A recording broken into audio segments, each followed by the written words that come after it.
umuntu yabaye ku isi agashobora gutembera mu bihugu byose byo ku isi biva bikagera atacyangombwa asabwe ninde? uwo ni umuntu yitwa Yezu Kristo. Murakoze cyane, reka tubashimire.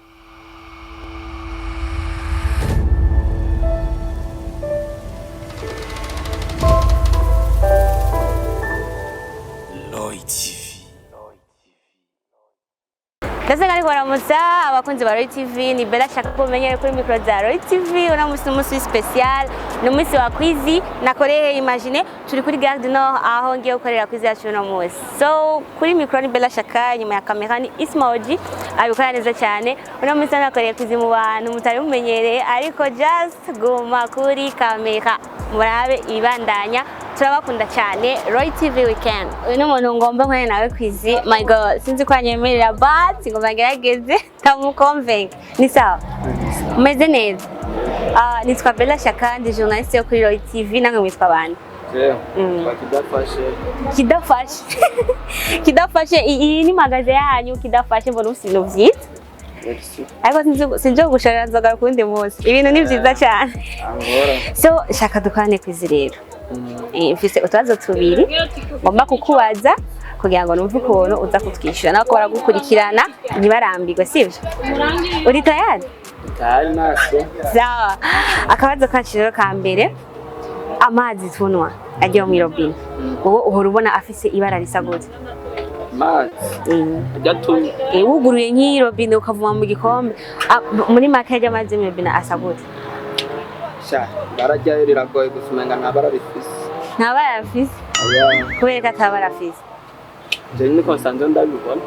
Bo n'abandi ariko babibona. Avuze ko ntabara afise, dusigurire ko adafise ibara kugira ngo dutahure ati ntabara afise kubera iki. Ikintu kidafise ibara n'undi kirabaho kubera adafise ibara. Urumva siruje kandi samabara yose uko yitwa yose. N'inyenyeri irimo pamatas. Urumva we mu mabara uzi amabara ibara ry'amazi ntaririmo. Sawa, shaka rero mbwira uwundi muntu umwe, uno munsi twazo tubiri twonyene, uwundi muntu umwe uzi yabayeho ku isi agashobora kugenda mu bihugu byose byo ku isi atasabwe cyangombwa na kimwe. Atacyangombwa na kimwe asabwe, ni passport ni visa ni iki, akagenda gusa umuntu umwe.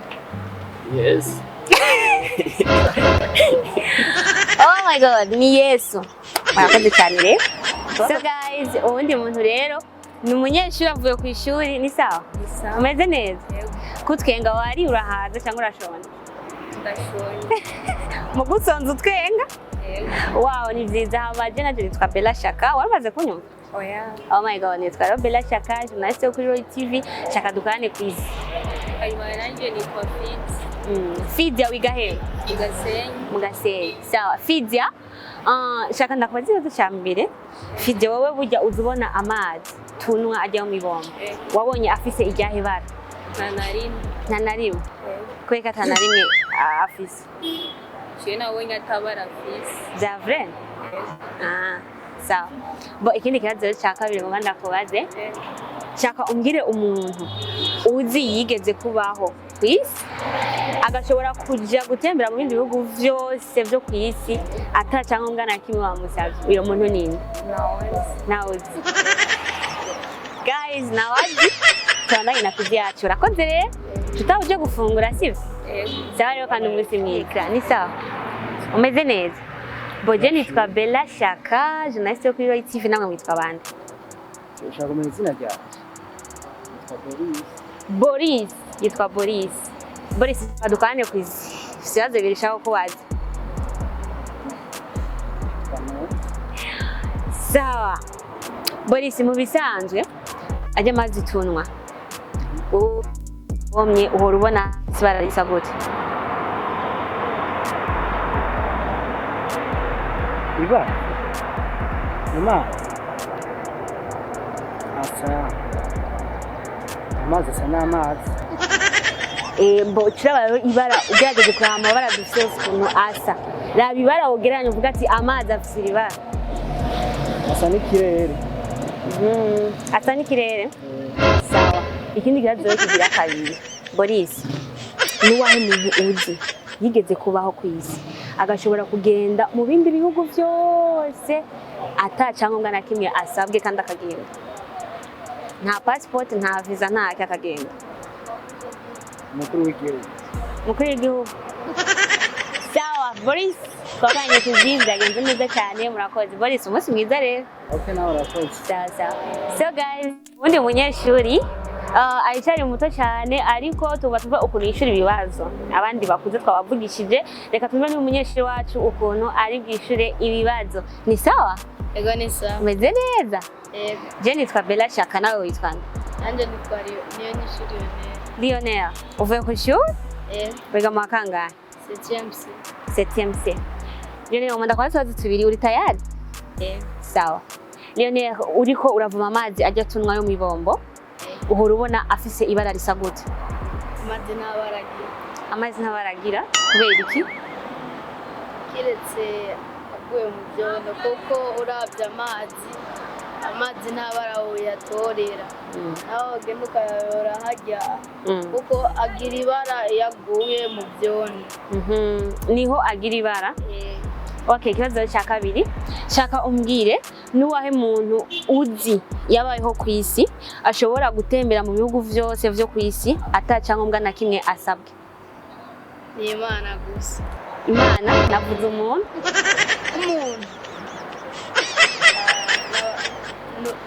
umuntu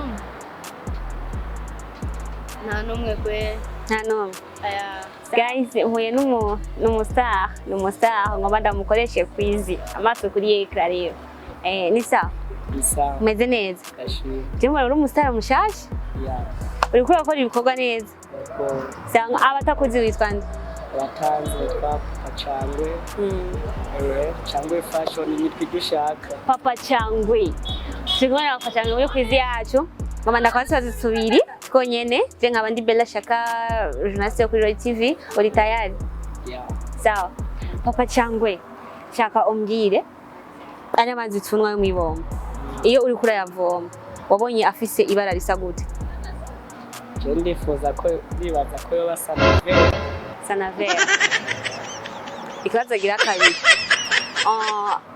ninde muntu uzi yabayeho ku isi agashobora kuba yozunga mu bihugu byose agatembera mu bihugu byose batamusabye cyangombwa kandi akagenda bibaza Kairo witwa Gaso inde bibaza Kairo witwa Gaso Louis witwa Gaso uko yibaza sawa rero bon reka tumushimire rero umustar wacu hari ko teguriye nk'umustar twiteze muri no miss mu byitege mu bisiza twashaka kubaha ibikorwa bimeze neza abatamuze mu msego ni Papa Cangwe n'umustar mushasha tutegere ibikorwa vyiwe merci beaucoup so guys uyu navuga ko ari umuntu wa nyuma tubazukare kuzi yacu no musiga ngo turangije ndaza ko muko muraryoherwa amasikuriye kare ni sawa ni sawa mumeze neza turashima je nitwa Bella Shaka journaliste yo kuri TV nawe mitwa bandi twe twitwa niyo mugiza Christian shaka dukane kwisi uri tayari yego nta kibazo ndabona aryohewe cyane urayiteguriye sawa Nitubaza tubiri twonyine shaka ndakubaze kazi ka mbere mu bisanzwe iyo uvomye amazi ajya mu robine ajya tunwa uwo uhora ubona afise ibara risa gute yo mu robine iyo yavomye uhora ubona afise ibara risa gute mu bisanzwe amazi nta bara afise mugabo amazi tuzi ko asa n'ico yavomyemo amazi nta bara afise mu bisanzwe asa n'ico yavomyemo none wavuga ati amazi muri rusange uvuga ati ngiye gufata amazi ya mugono nkashira mu gikombe nawe nyine afata ibara ry'igikombe canke amazi ya mugono c'est-à-dire amazi mabi amazi mabi asa n'inginagina niko amazi mabi asa sawa murakoze cyane kiri kizagira kabiri shaka utugire umuntu umwe uzi yabayeho ku isi akaba yari yemerewe gutembera mu bihugu byose byo ku isi nta cyangombwa na kimwe asaba umuntu yabaye ku isi agashobora gutembera mu bihugu byose byo ku isi biva bikagera ata cyangombwa asabwe ninde uwo ni umuntu yitwa Yezu Kristo reka tubashimire tukabona inyishu za kwizi yacu murahita ko ndaba operation ntabwo ndabadeseva ngamba rero mu kanya ndabagereza inyishu Inyishu. Merci beaucoup urakoze. Merci namwe. Ire umugoroba mwiza. Namwe. So abakunzi ba Roy TV rero kwizi yacu turayirangije, kwizi n'abategure yose yaheze. Umana bayize rero grille de correction ya kwizi yacu. Ikibazo ca mbere amazi tuva mu robine, amazi yo kunywa meza afise ibara risa gute? Amazi yo kunywa nta bara afise mu bisanzwe, amazi meza yose ntagira ibara, afata ibara y'igikoresho aba arimwo. Ariko ntabwo ari amazi yose, amazi mabi yoyo arafise ibara nkuko mwabyuse muri kuwishuye. Meza niyo atagira iki ibara, afata ibara ry'ikintu arimwo. Ikibazo kigira kabiri, umuntu yari yemerewe kugenda mu bihugu byose adasabwe icamngombwa na kimwe. Nawe se undi ni Queen Elizabeth, umwamikazi yo mu Bwongereza, akaba yaramaze gutabaruka. Rest in peace. Rero ibibazo byacu byari ivyo. Reka ndabashimire kandi wowe uri kurikirana Roy TV, utakora subscribe, ukora kanda kuri abonnement urabe ibikorwa vya Roy TV. Nkuko mwabyumvise inyuma ya kamera yitwa OG abikora neza cyane. Kuri mikoro kumwe na Bella Shaka muri kwizi muramenyereye. Ndabakunda, yuko kugira subscribe kuri Roy TV na commentaire yawe turekeneye, hama ugire na partage n'abandi bose babibone umunsi mwiza.